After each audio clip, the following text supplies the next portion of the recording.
بسم اللہ الرحمن الرحیم۔ شروع کرتا ہوں اللہ کے نام سے جو بڑا مہربان نہایت رحم والا ہے۔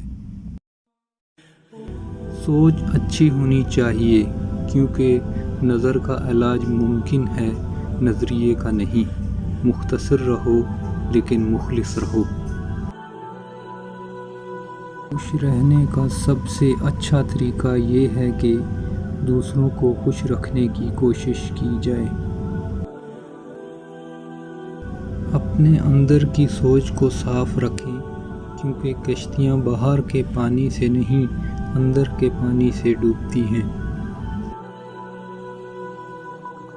جس لہجے میں بات کرو اس لہجے میں سننا بھی سیکھو۔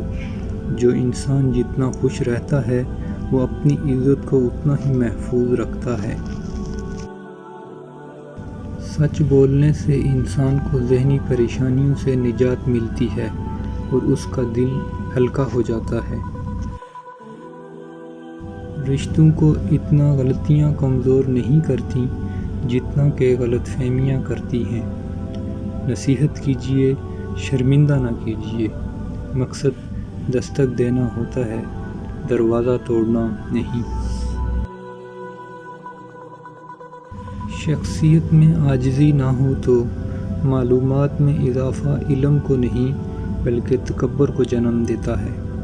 گفتگو کے لیے انسان منہ اپنا کھولتا ہے لیکن تربیت اس کے بڑوں کی بولتی ہے۔